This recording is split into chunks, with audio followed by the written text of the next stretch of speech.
LiberalViewer presents. So, welcome to the March 8th edition of LiberalViewer Sunday Live Clip Roundup. Thanks for joining me. Give me a thumbs up and subscribe to my channel if you like what I'm doing here. Tonight, I picked out the weekend's 11 best, most newsworthy clips. I actually added a 12th at the end, so there are actually 12 clips.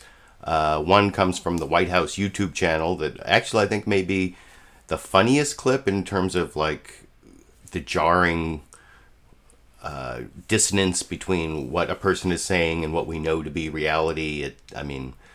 Ridiculous, humorous, but I'll get to that in a minute. But that's the 12th clip. The rest of the clips, there's one from Saturday Night Live last night. That's the real political comedy clip. And then the other 10 come from the Sunday morning news analysis shows from the big five corporate outlets of ABC, NBC, CBS, NBC, and ABC, NBC, CBS, CNN, and Fox News, the so-called corporate media here in the United States. I'm not off to a good start tonight, but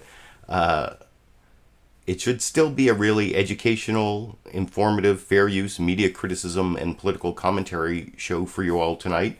I have two topics. One is the going viral topic continued, and the other is Sleepy Joe Awakens. Actually, last week, my topic was going viral, and as you can see here from my video manager, it was deemed not suitable for most advertisers, confirmed by manual review after I appealed it. So apparently, if you're discussing the coronavirus, you cannot get your videos monetized. I actually saw the YouTube creators' Twitter account post on Friday, "Creators, we hear your feedback about demonetizing COVID-19. We know you have a lot to contribute to the global conversation, so we're taking a closer look at our policies. More to come." Because I guess global health crises are one of these sensitive events they don't monetize, which, that's up to YouTube for their policy. It's not what I would do if I ran YouTube, which I obviously don't. But it's I just wanted to point out down in the video description, you can help me, you can help support this channel monetarily, since a lot of my videos get demonetized for certain topics, sensitive topics I talk about. So down in the video description, there's a link to my Patreon channel and direct support through PayPal. There's also a join button down there for YouTube channel subscriptions. Also down in the video description is a link to my clip list of my 11 clips, although like I said, there will be a bonus 12th clip. It's actually comes right between clip 1 and clip 2. And like I said, the two topics are going viral continued and Sleepy Joe Biden awakes. Really, only the last two clips are completely on the Democratic primary results, although, you see I have my I voted sticker over here on my shirt, and down in the video description you can also see a link to the video I promised last Sunday that I did on last Monday, explaining why I voted for Bernie Sanders in the California primary, and also how 4 years ago I fought for the right to post a ballot selfie here in California, and I was able to do that this year. That's one of the reasons I made that video. But anyway, that was a pretty long introduction for my show. Sorry for the missteps at the beginning. And now I want to get to that political comedy clip. This is from Saturday Night Live last night. Like all of the news programs, they covered both the big turnaround in the Democratic contest, where Joe Biden now seems to be the front runner, and they also covered the coronavirus. Last week I criticized several of the news outlets for putting the Democratic results from South Carolina, the Democratic results from Nevada ahead of, the Nevada and New Hampshire and South Carolina results all above the coronavirus, which seemed like it was going to have a bigger impact on our country. But actually, the South Carolina results seem to have had a really big impact on Joe Biden now becoming the front runner. So maybe I was wrong last week, but this week, all the news sources, except for Saturday Night Live's Weekend Update, put the coronavirus ahead of the Democratic candidate outcome, that now it's a two-man race, Bernie versus Biden, and I edited together a couple, about 90 seconds of the Saturday Night Live Weekend Update monologue. This is just all Colin Jost, first talking about the Democratic candidate results, then coronavirus. And the thing about it, there's a clip of Donald Trump in here that like I was saying earlier, I think is actually funnier in a sort of ridiculousness way than this whole Saturday Night Live clip, as I will discuss with you after my long 5-minute intro, after we watch this first clip together over here. Well, last week we had 6 Democratic candidates, and this week it's become like my dad's favorite radio station, just the oldies. Joe Biden is now the frontrunner and just picked up an endorsement from Michigan's governor only days before the state's primary. And it makes sense that Michigan would love Biden because it kind of looks like a hand trying to touch a lady's hair. I gotta say, honestly, I could not be more excited for Biden-Trump debates. They're going to be the first debates that have to be moderated by a Jamaican nurse. As well as the only debates that air on the Turner Classic Movie Channel. And I don't want the moderator to ask them about anything political. I want all the questions to be like, who was the greatest slugger of the 50s? Who's your favorite white boxer? At this point, between Bernie, Biden, and Trump, I think the next debate should just be on that cruise ship. And whichever one of them can beat coronavirus becomes our next president. Then Trump visited the Centers for Disease Control and bragged about his knowledge of the coronavirus, saying this. Every one of these doctors said, how do you know so much about this? Maybe I have a natural ability. Maybe I should have done that instead of running for president. Oh, my God. Oh, we're all going to die. What does that mean? He has a natural ability for coronavirus? I don't know, guys. I mean, maybe Trump's born with it, or... maybe it's brain disease.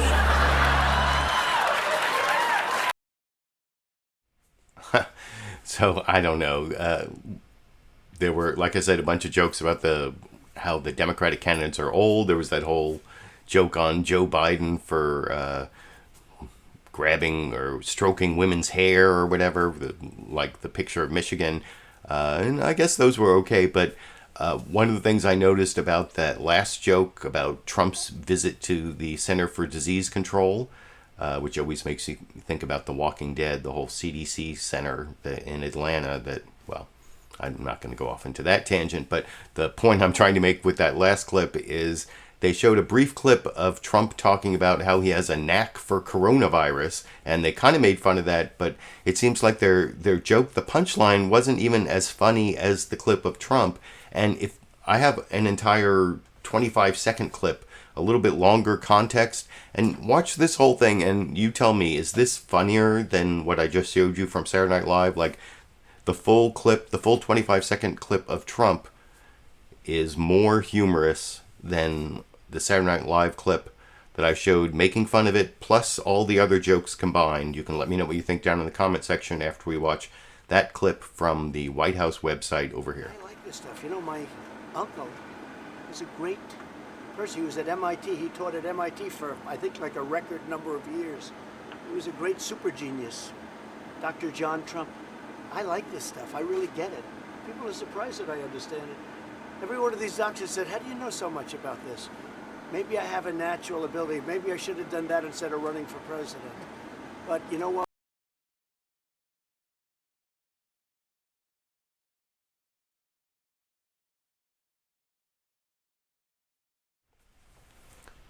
You know what? I think that was not loud enough, so I just turned up the volume on it, and I'm going to try it again. I like this stuff. You know, my uncle is a great person. He was at MIT. He taught at MIT for, I think, like a record number of years. He was a great super genius. Dr. John Trump.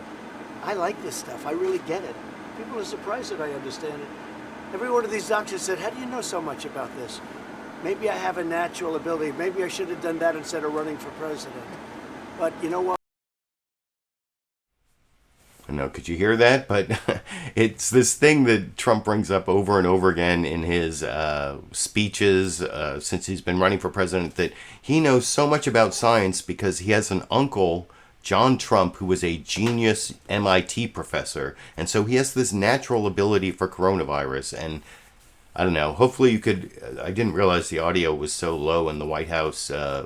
Actually, that clip comes from youtube.com/White House, where you can find all the White House videos, and they're apparently proud of what Trump just said in that last clip. But it's, I mean, that's pretty appalling, isn't it? You can, and in a ridiculousness way, has more humor value than the Saturday Night Live written jokes, I think. But you can let me know what you think down in the comment section. And now I'm going to get to the news summaries. I have 4 news summaries to show you. A long one from NBC News' Meet the Press, and then a couple short ones from ABC and CNN, and then a somewhat longer one from Fox News. They all pretty much cover both the virus and, the coronavirus and the Democratic candidate contest, where it's now a 2-man race, and Bernie Sanders has staged this huge comeback, the Joe Biden Awakens comeback, where he's apparently the front runner. And I'm going to start off with the NBC News Meet the Press news summary, and I feel like I've talked too much already at the beginning of my live clip roundup tonight, so I'm going to play the NBC News Meet the Press news summary. I'm going to read my notes here. What is it? Clip number 2 here. We're only up to clip number 2, so I better play it and talk about it with you after we watch it together over here. Good Sunday morning. We have 2 stories dominating the news this week: the coronavirus and the Democratic race for president. The coronavirus is now spreading rapidly around the world in 2 distinct and interconnected ways.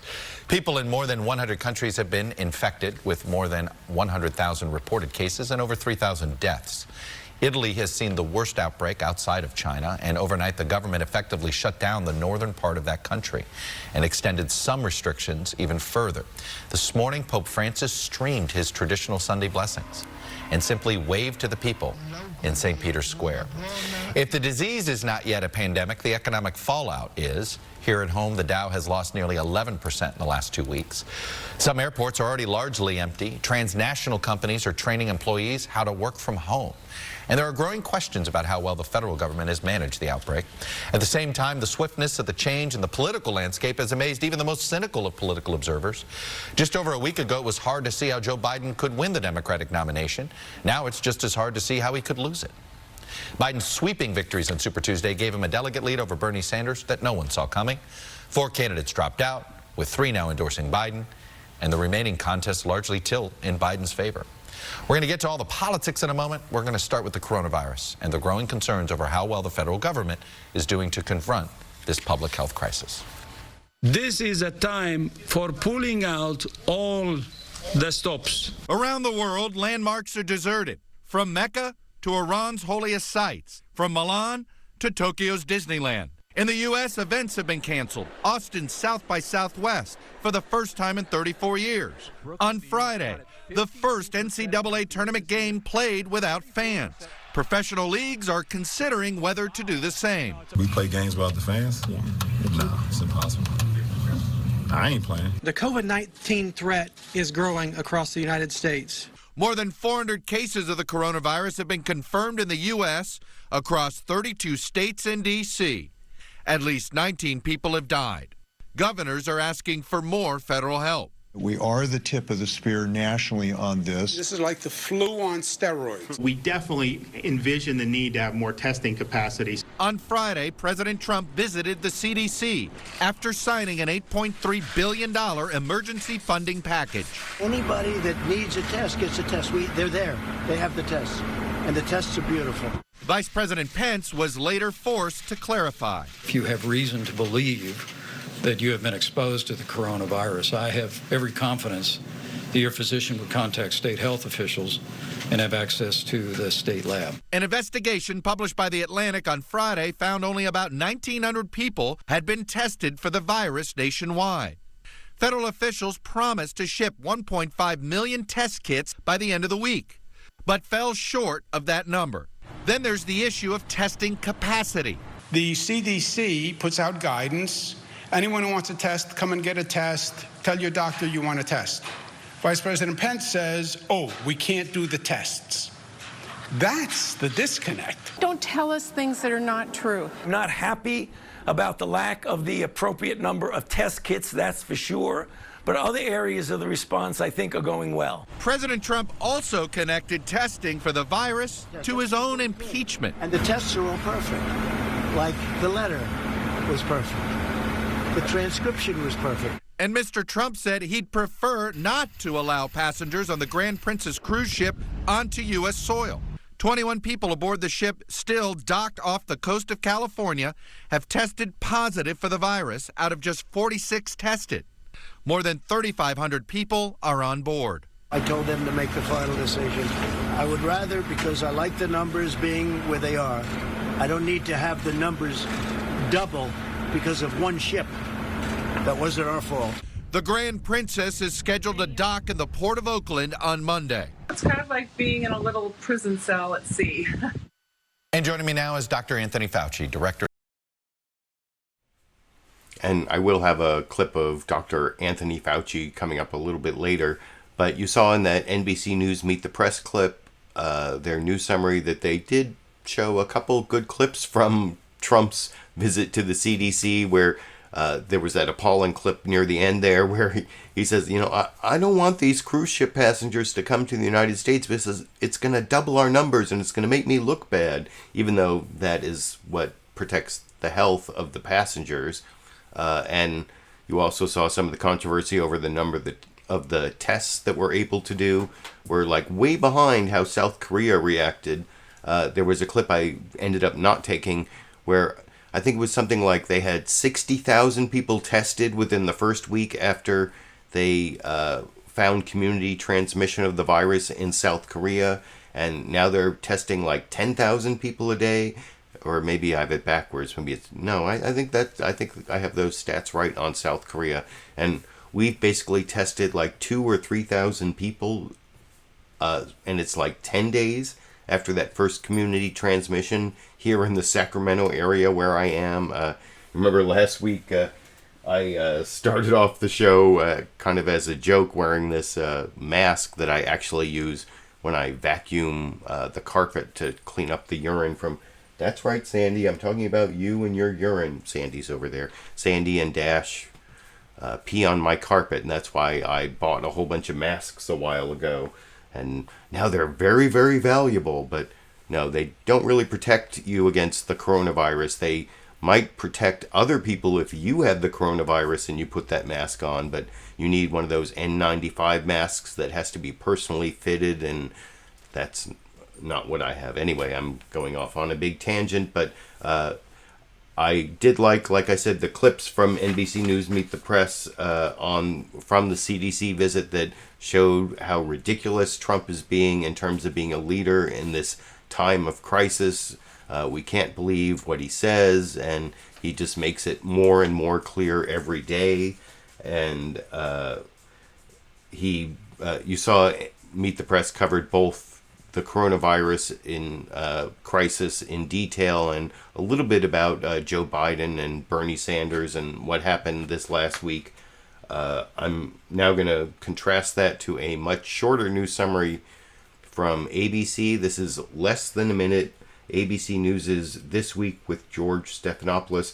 They basically mention what happened in the Democratic race in passing, and then they go into the stats from, over 100,000 cases worldwide, over 3,000 deaths. That's why it's more around 3% mortality rate worldwide. And I'll talk about the mortality rate a little more later. But anyway, I'll talk about this ABC News This Week with George Stephanopoulos news summary a little more after we watch it together over here. Good morning and welcome to This Week. We're going to have all the latest on the race for the White House coming up, but we begin with the coronavirus crisis. Here is what we know right now. The number of cases has climbed past 100,000 in more than 100 countries.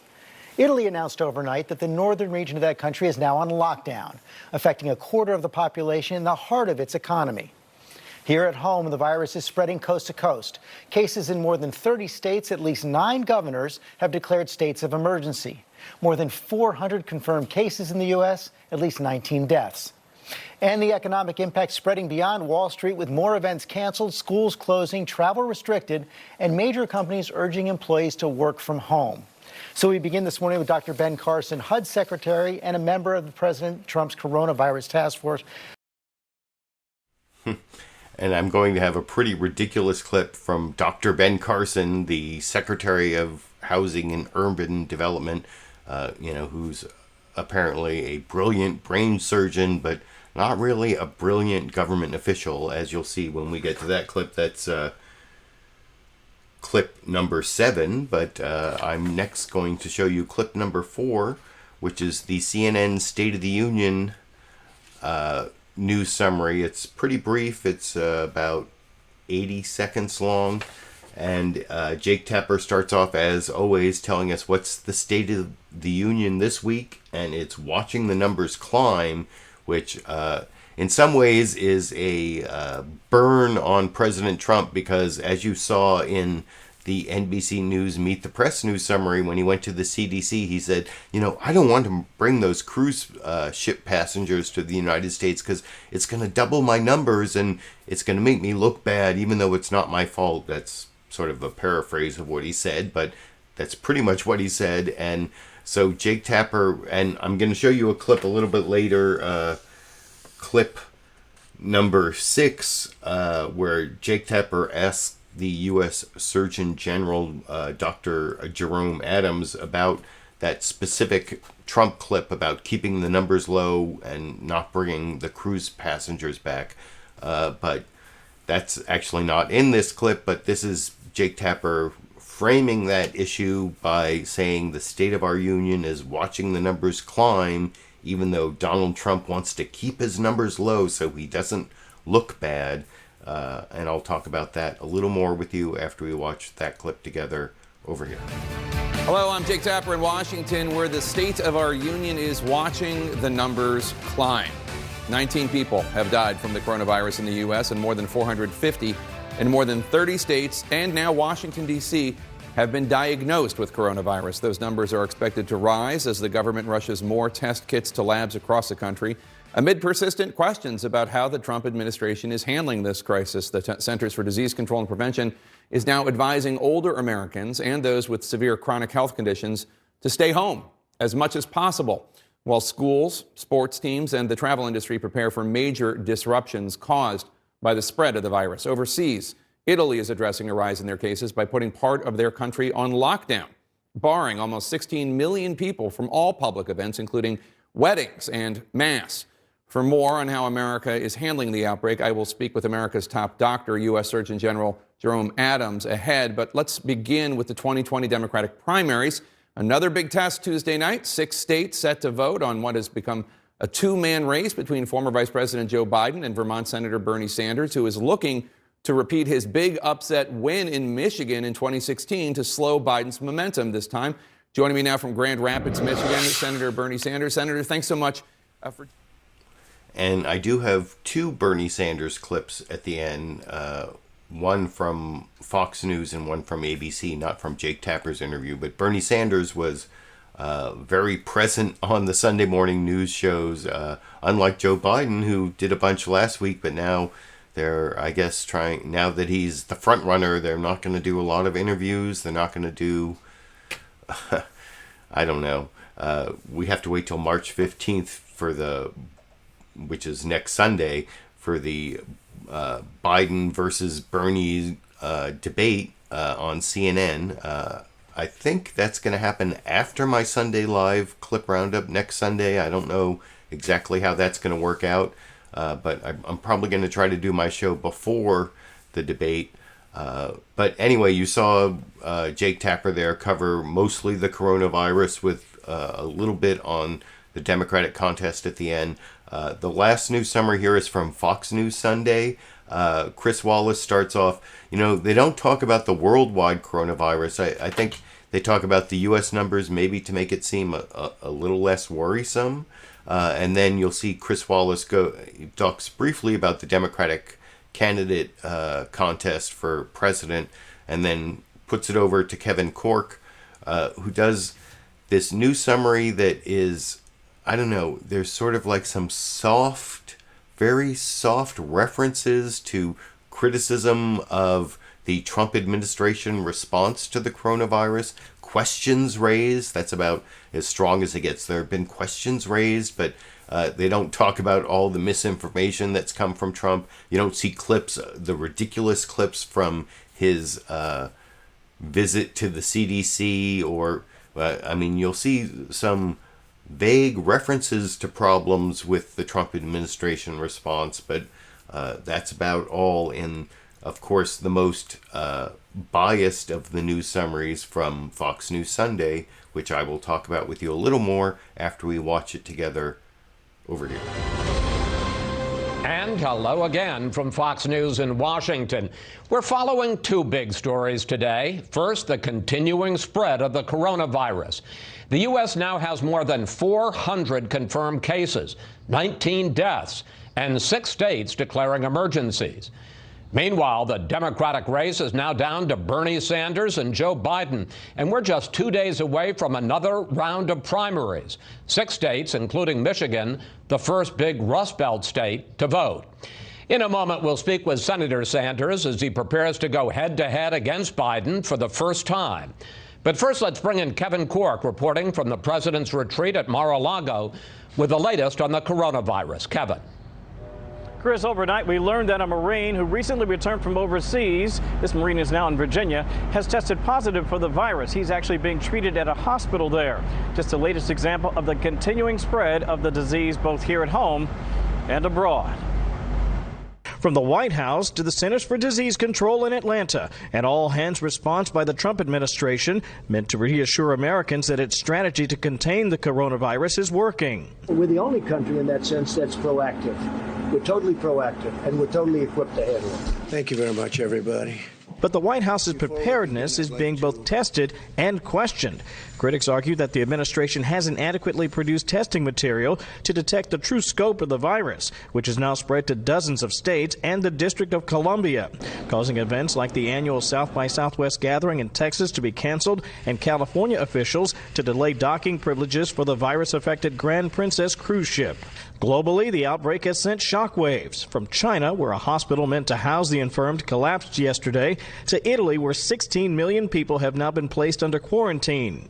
Back at the White House, a staff shakeup capped the turbulent week as the president tweeted he'll replace acting Chief of Staff Mick Mulvaney with retiring North Carolina Congressman Mark Meadows, a staunch supporter of the president.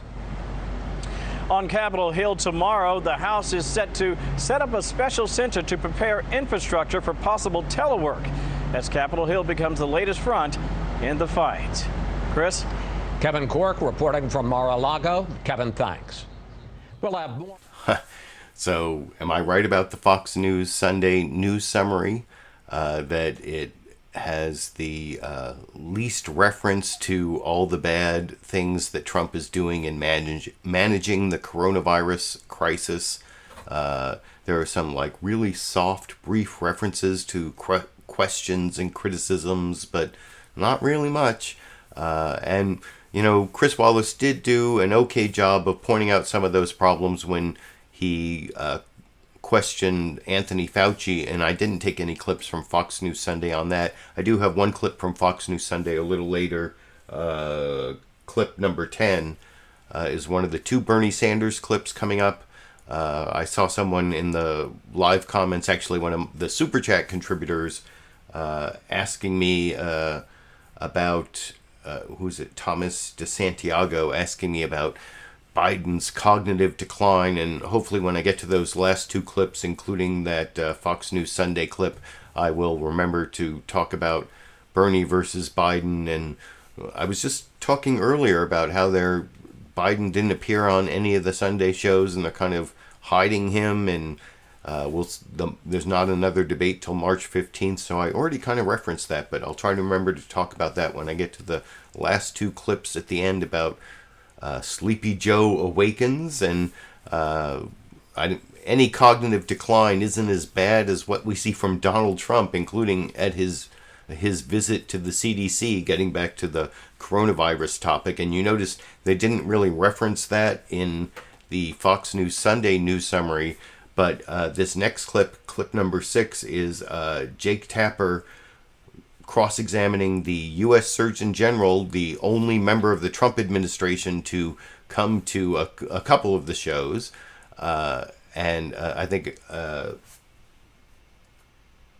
Jerome Adams, the U.S. Surgeon General here talking to Jake Tapper, tries not to get political, but in a way he does kind of carry Trump's water regarding this whole really ridiculous thing that Trump said about how he doesn't want the passengers from the cruise ship to come to the U.S. because it'll make him look bad by increasing his numbers. And anyway, I'll talk about that clip a little more with you after we watch Jake Tapper talking to the U.S. Surgeon General Jerome Adams in this clip. Listen to something President Trump said on Friday when he visited the CDC. He was talking about whether or not to bring those infected Americans on a cruise ship off the California coast back into the United States.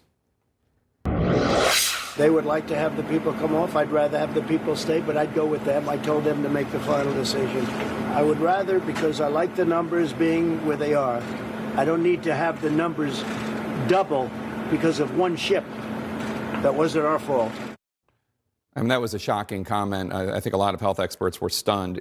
Is the president's desire to artificially keep the numbers low by keeping Americans who are off the coast out of the United States, is that desire impacting health decisions to help save these Americans who have coronavirus or who could possibly have it? Well, I don't want to play politics here, but I do want to say I've been in the Situation Room every day. When the president comes in, he makes it clear that he wants the best advice from his health experts. As far as the cruise ships are concerned, our priorities are number one, making sure people who are on those cruise ships and who need medical attention can get it. And we've flown people off the ships. We've flown CDC teams into the ships to help. Number two, we want to get people off the ships as quickly and as safely as we can.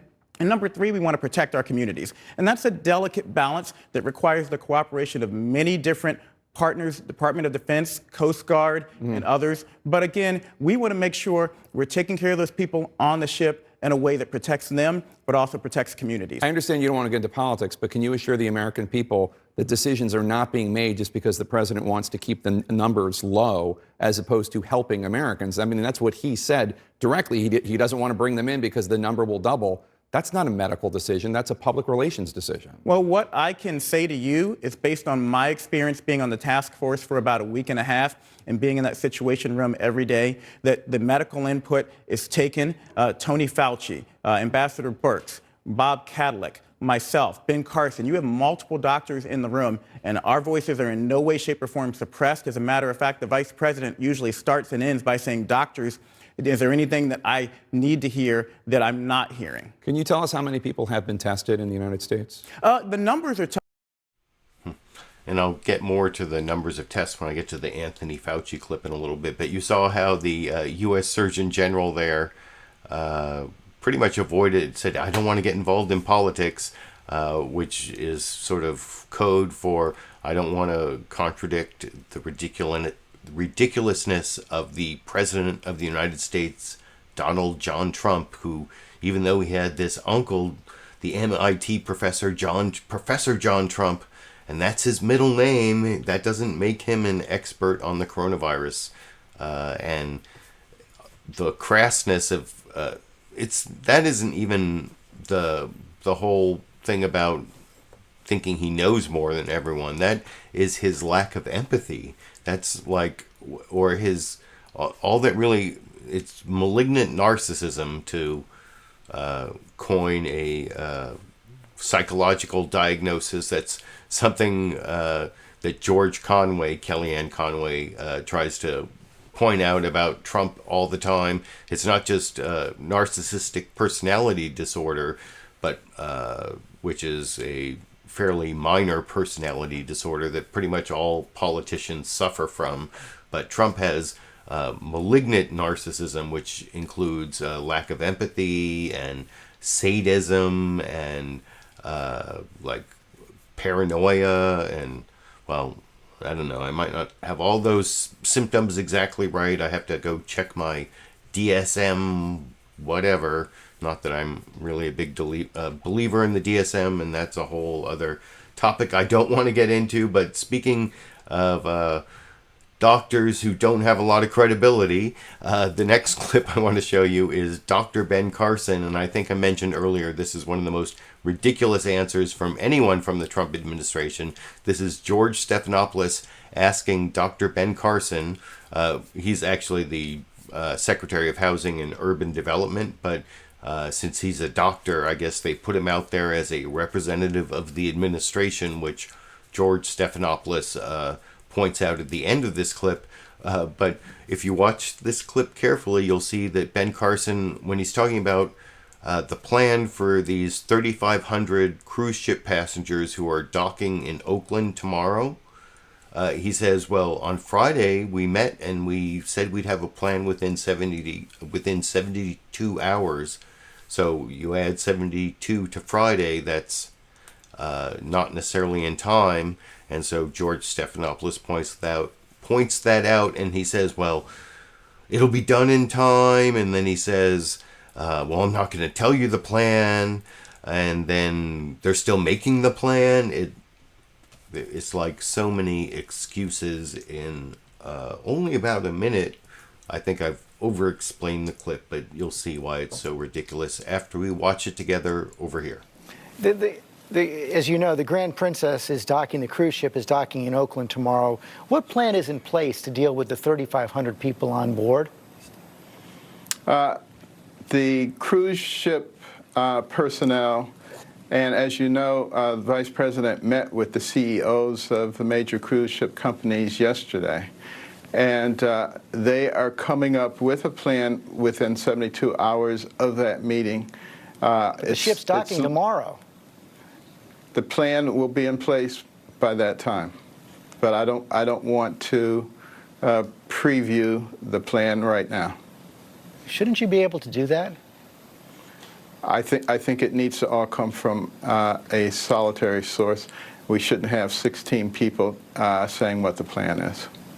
Okay, particularly when it hasn't been fully formulated. Okay, well, you're the president's representative this morning, but let me move on because the virus also appears to be getting closer to the...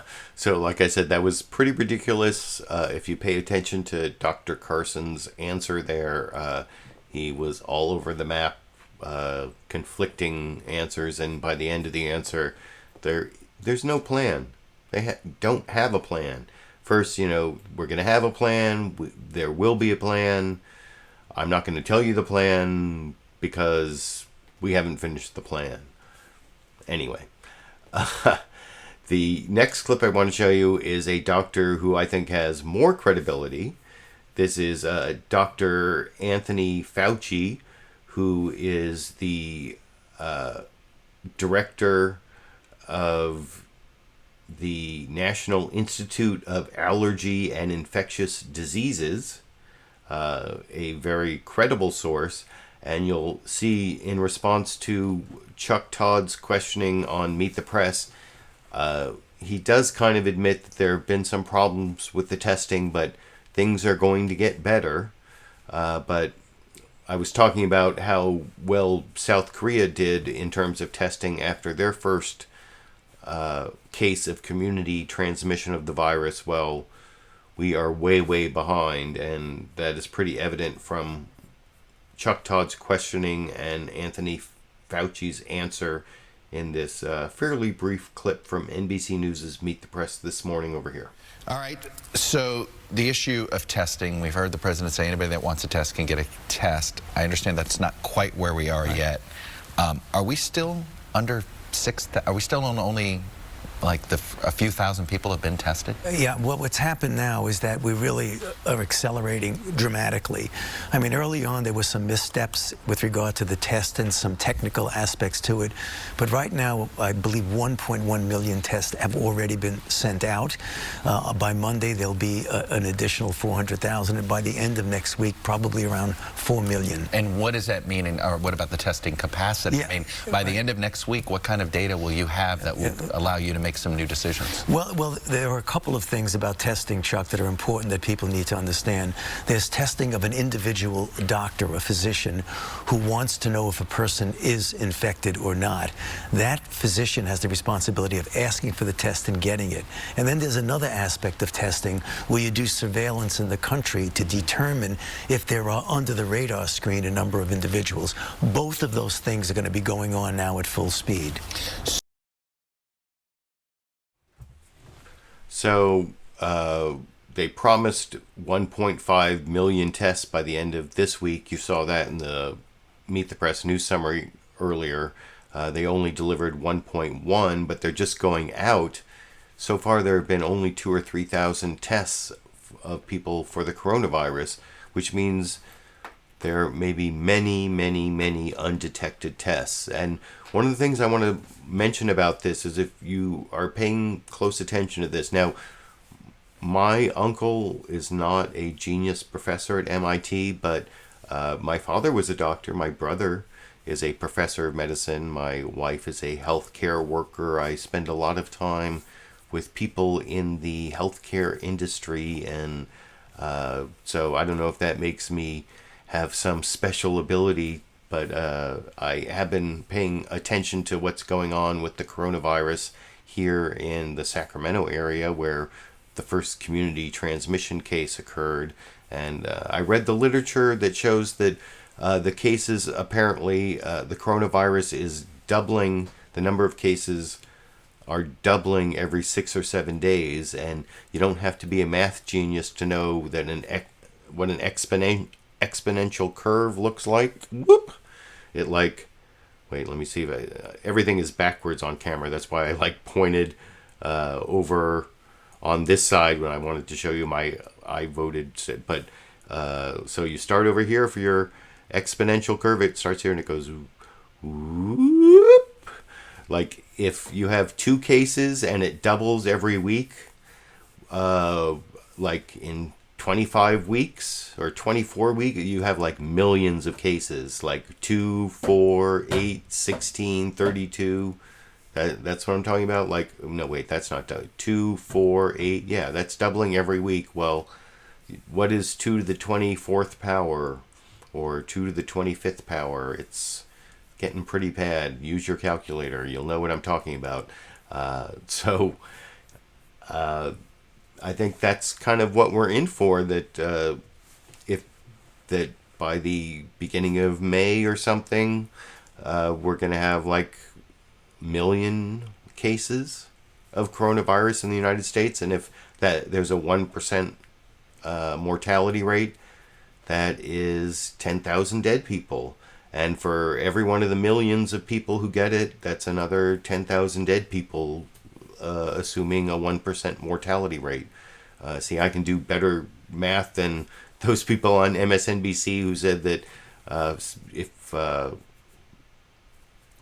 Michael Bloomberg had given his $500 million to the 327 million people in the United States, he could have given $1 million to every person. No, that's not my math. This is real math. But that is the second to last clip I want to show on the coronavirus. The last one is Jay Inslee over on CBS News' Face the Nation, where another aspect of this is not just Donald Trump's ridiculousness, his malignant narcissism, his inability to tell the truth, his inability to manage anything.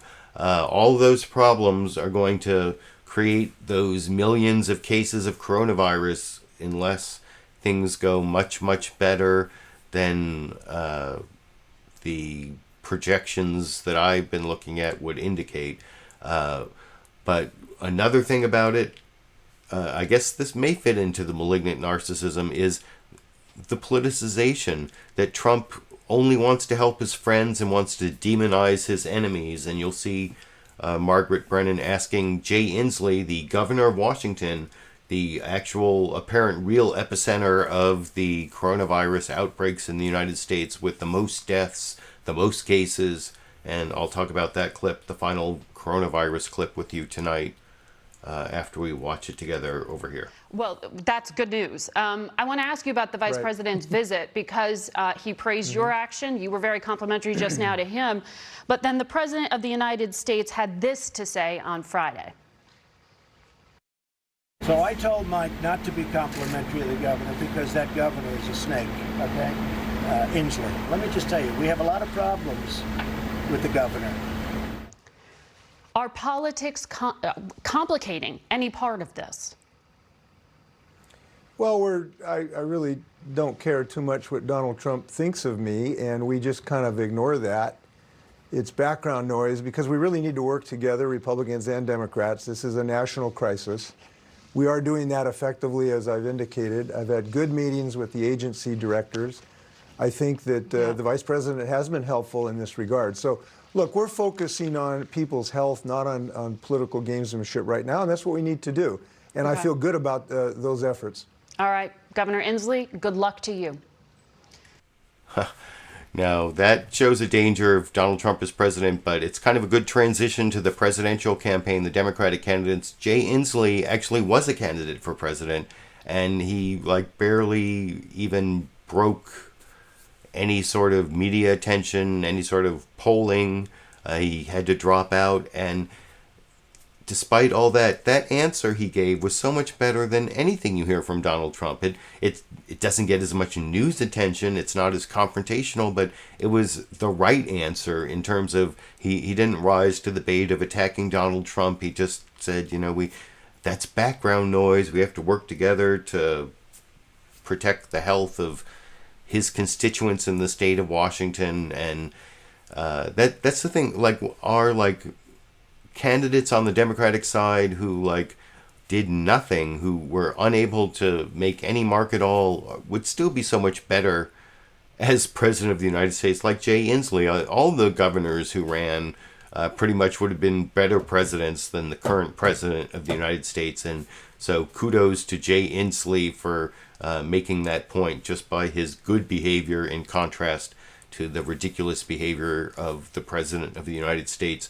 That hopefully is gonna, that there have been so many things that might end the presidency of Donald Trump, make him a one-term president, or even less than that. There was the whole coronavirus thing. I guess he went to CPAC. That was one of the stories I didn't cover, but apparently there was someone with coronavirus at CPAC. If you follow me on Twitter, I retweeted Ted Cruz's tweet about how he's going to voluntarily quarantine himself because he shook hands with the coronavirus positive person who went to the Conservative Political Action Conference. I think that's what CPAC stands for. But anyway, and Trump was there and Pence was there. So I don't know. Who knows? Maybe coronavirus will end the Trump presidency that way, although that seems kind of far-fetched. But Trump's really poor management of this crisis and the probability at this point that it's going to be a real big epidemic. It's not certain. No one can predict the future. I'm not saying I can predict the future, but I can do math. I can read science as a layman, of course, a layperson, excuse me. Don't want to be genderist.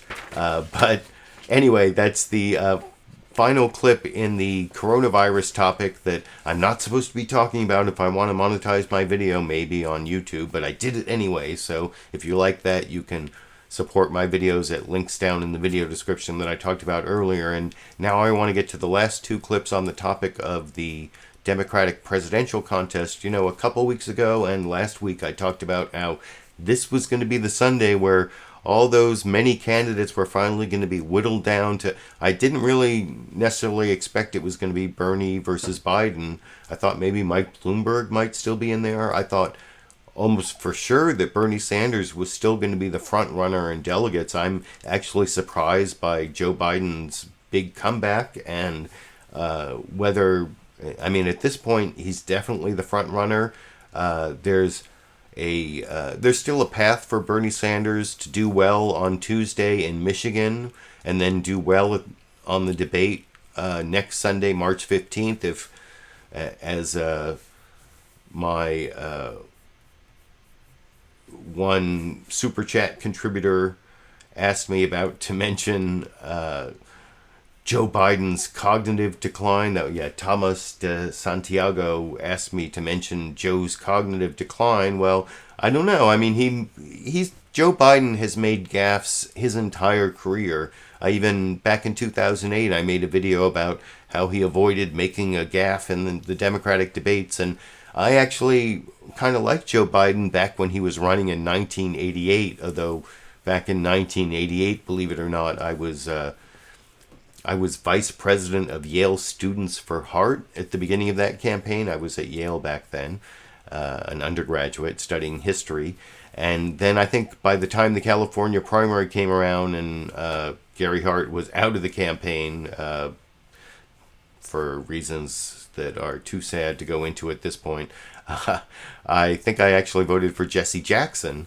And Jesse Jackson will come up in the second clip of Bernie Sanders I'm going to show you. But the first clip I want to show you is from Fox News Sunday, where I think you get a little bit of a preview of how the Republicans are going to attack Bernie Sanders, how Trump is going to attack him. You even saw Trump at his Fox News town hall, which was not even journalism. It was like a kissing butt of the dear leader new town hall with the President of the United States, that I even thought of doing a Fox News bias video about it. But anyway, what you might expect from Trump and the Republicans is attacking Bernie Sanders as a communist. That's what Trump said in the town hall on Fox News, that he was all ready to attack Bernie Sanders as a communist. And there are many clips from the past to attack Bernie Sanders as a communist, and Chris Wallace dug one up, and I think Bernie Sanders had a good response in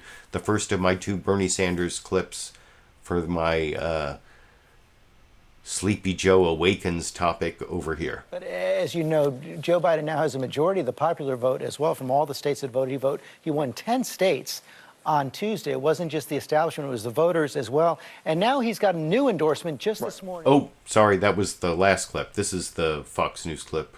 Played the wrong clip. I don't know. I know. Wasn't there a drinking game a long time ago where people would drink when I played the wrong clip? But I almost never do it, but I did. Here's the Fox News Sunday clip over here. 2 more questions I want to try to squeeze in here, sir. There's been a lot of talk recently about your support for certain aspects, and I emphasize that, aspects of Castro's Cuba. There's a story that came out this week that back in 2014, you were part of a congressional delegation that went to Cuba, and that you met with an American political prisoner there named Alan Gross, and he says this is the conversation the 2 of you had. He said, quote, "I don't know what's so wrong with this country." How could he be so insensitive to make that remark to a political hostage? Me? Senator, did you say that to an American political prisoner in Cuba? I remember that trip. I remember that trip very well, and I remember the terrible conditions that Mr. Gross lived in. His teeth were rotting. I did not make that statement. Why Mr. Gross is saying that, I have no idea, but I did not make that statement. Look, Cuba is an authoritarian country. Saudi Arabia is an authoritarian country. And Chris, if you check my record, I happen to be maybe old-fashioned, not like Donald Trump. I don't think Putin is a nice guy. I don't think Kim Jong-un of North Korea is a nice guy. I speak out for democracy all over the world, whether it is in Cuba, whether it's in Saudi Arabia, whether it's in Russia, wherever it is. Finally, there was a fascinating profile. And actually, I almost showed the rest of that clip where Chris Wallace, I don't know, in some ways Fox News seems to be nicer to Bernie Sanders than some of the other corporate media. I've mentioned before that I think that MSNBC is kind of pro-Biden at this point, and even the rest of the corporate media, but especially NBC. I don't know if Comcast and the other MSNBC corporate masters are worried about a Bernie Sanders presidency, but they definitely have kind of tilted towards Biden. And in some ways, I think Fox News does the opposite, because they want Bernie Sanders to be the nominee, because they think that he'd be the more radical Democratic candidate, easier for Trump to defeat. I don't necessarily think that's true, but just like people thought Trump would be the easier candidate to defeat in 2016, and that didn't turn out well. I mean, I don't know if he was easier, but he still won, and Bernie Sanders could definitely still win. And like I said, he still has a path to winning the Democratic nomination, even though he's no longer the favorite. And one way he can do it is to beat Joe Biden in Michigan, that he almost has to do on Tuesday. And then, like I said before, he finally has a one-on-one debate with Joe Biden next Sunday. And this next clip, you'll see, and I thought Bernie Sanders in that last clip, I think I said that he has a really good response to the communism accusation, that you like Castro. And he said, well, he likes certain things that help people that Castro did, but he doesn't like authoritarianism, unlike Trump, who loves all these authoritarian dictators, Erdogan in Turkey and Kim Jong-un in North Korea, and of course Vladimir Putin in Russia, and he just had the guy from Brazil who's kind of authoritarian over at Mar-a-Lago this last week. So to try to claim that Bernie Sanders is a dictator lover doesn't really square with the Trump record. So I wanted to say that Bernie Sanders actually has a good response to that. But in terms of his policy contrasts, most of the policy contrasts have to do with Bernie Sanders being there. It's kind of maybe that's why Bernie Sanders is so popular with the hipsters, is that he always has, like, I was there before it was cool. I was for gay marriage before it was cool. I was for getting out of the Middle East and not supporting the Iraq War before it was cool. I was for not bailing out Wall Street, the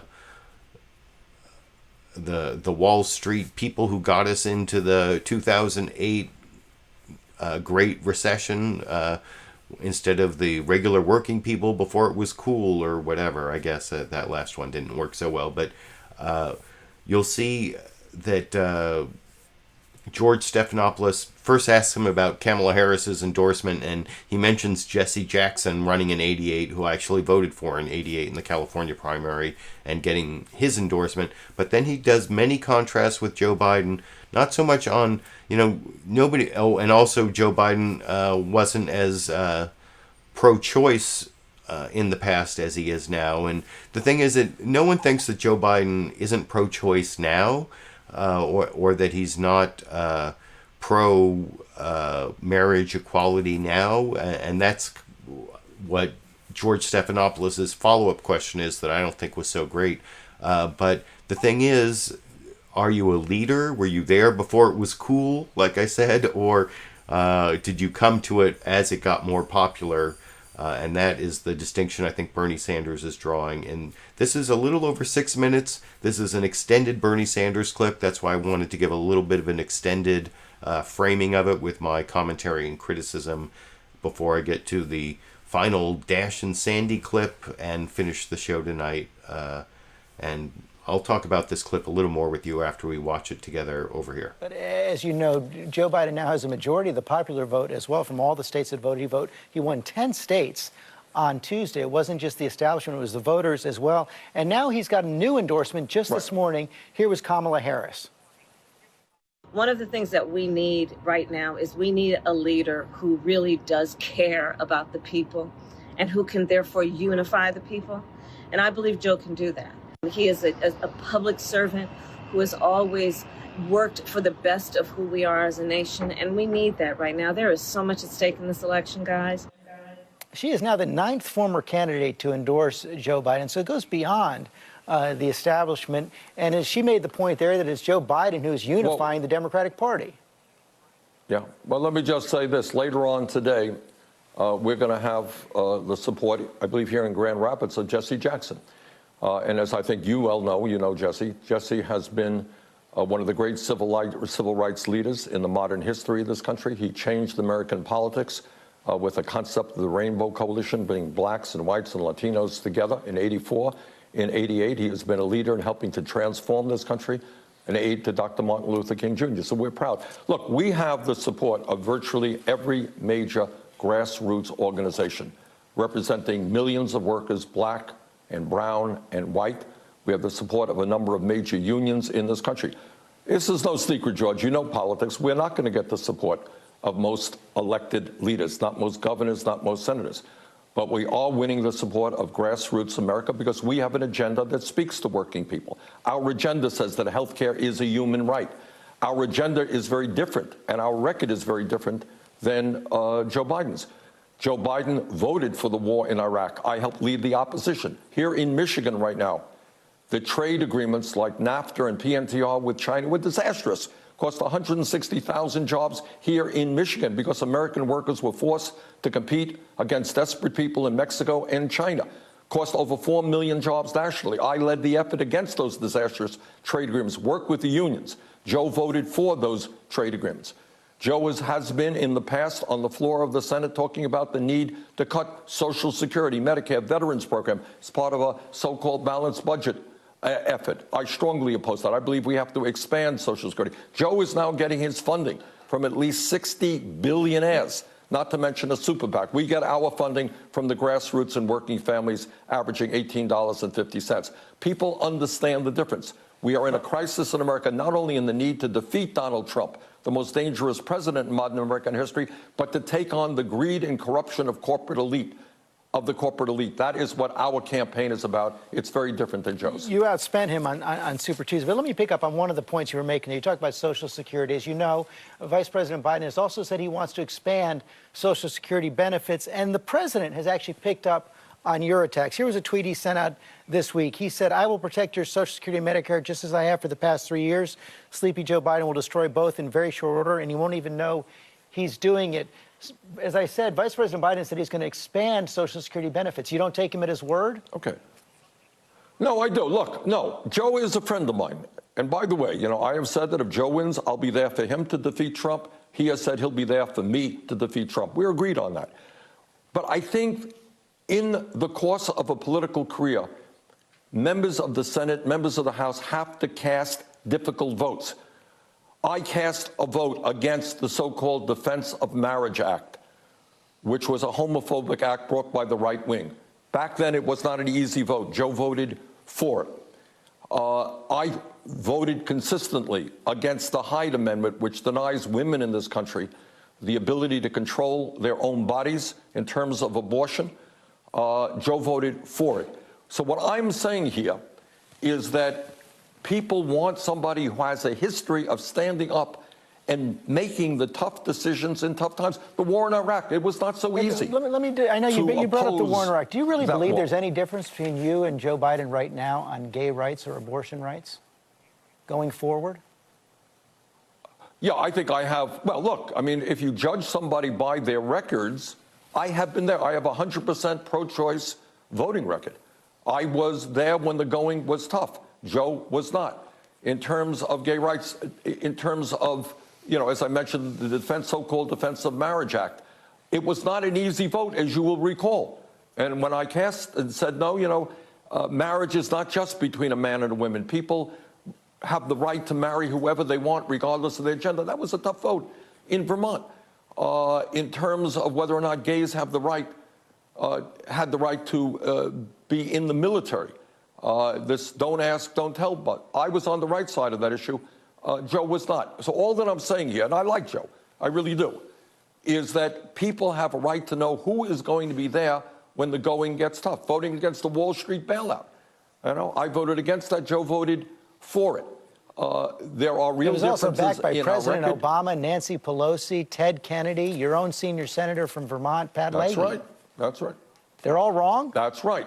But it was, yeah, of course, what I said then, and I say now, you don't give trillions of dollars in zero-interest loans to Wall Street and large corporations all over this country. If you wanted to bail out Wall Street, the way you do it is ask the wealthiest people in this country who helped cause the crisis to start paying their taxes so that we could do what had to be done. And right now, the bailout of Wall Street, we bailed out Wall Street, and yet you got half of the people in this country living paycheck to paycheck. More recently, Trump is giving tax breaks to billionaires. You got 500,000 people sleeping out on the street. What our campaign is about is getting our priorities right and really finally having a government that represents working people and not just the billionaire class. So that was the extended Bernie Sanders clip I wanted to show you. I think that might be a preview of what you're going to see next Sunday in the CNN debate when Bernie Sanders tries to draw a contrast between the policy positions he's taken over the years and the policy positions that Joe Biden has taken over the years. I mean, I definitely prefer Bernie Sanders to Joe Biden. I kind of preferred Elizabeth Warren through most of this campaign. Like I said, at a link that I put down in the video description, you can see the video I uploaded last Monday, right before I voted for Bernie Sanders, and I even show my filled out ballot, and I explain how I fought for the right to show my filled out ballot in that video. That was a 30-minute live stream from last Monday if you want to know more about why I voted for Bernie Sanders. But that is still a fairly small difference between someone who was for all these important issues before it was cool, like Bernie Sanders, a true believer, a lifelong progressive, which is why I support him, and Joe Biden, who is more of a politician, more corporate, more establishment, waited until it was more cool to support gay rights. And one of the interesting contests coming up, I mentioned Tuesday, Michigan, Bernie Sanders there was talking about how he voted against the Wall Street bailout that also included the bailout for the auto companies in Michigan. And so how that all, Joe Biden can say he was for the bailout of the auto companies that Bernie Sanders voted against because it included a big bailout for the Wall Street speculators who caused the whole 2008 Great Recession to begin with. And how that's going to play out, I don't know. But odds are Joe Biden is going to be the nominee. And unless he can't really hold it up, like I said, he has to lose Michigan and lose the debate next Sunday really badly not to be the nominee at this point. But so many things have turned around so far, I can't say that I can predict the future. I'm not going to tell you that, but I hope you enjoyed the clips I picked out from the past news programs very recently in the past this morning, and of course Saturday Night Live last night, and Trump's CDC visit, and the two topics I covered. If you like what I've done tonight, you can support my channel with the thumbs up, subscribing, giving me supportive comments, and of course there are ways to support my videos in a financial way at links down in the video description. And before I finish, as always, I want to give the Dash and Sandy fans out there, some people like to call Dash and Sandy, Dash is the cat, Sandy is the dog. Some people like to call Dash and Sandy Dandy for some reason. Oh, and I have a Dash and Sandy clip, but before I get to it, I also want to thank the people who supported my broadcast through the live Super Chat contributions. I had 3 at the time I could take this screen capture.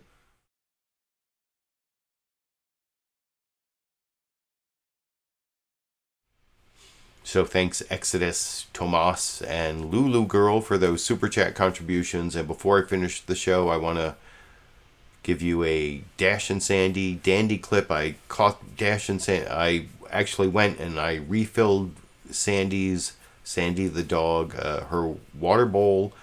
And for some reason, Dash the cat really loves to drink from the water bowl of Sandy the dog.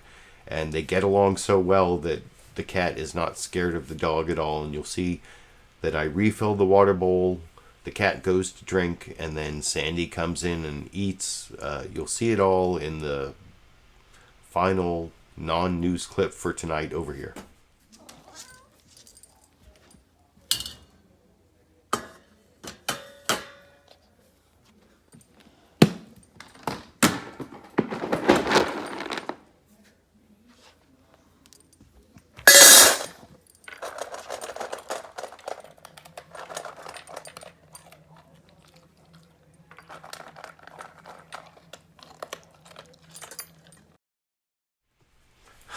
And there you have it. If dogs and cats can eat and drink together, can Democrats and Republicans eventually get along? You let me know what you think down in the comment section. That is the final clip for tonight, the Dash and Sandy clip, the Dandy clip.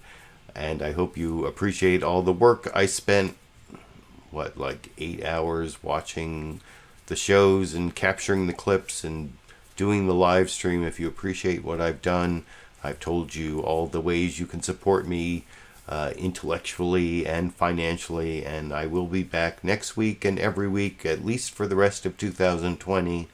And until next week, or until I have some other reason to upload a video or do some other kind of live stream, I guess I will be seeing all of you around the internet.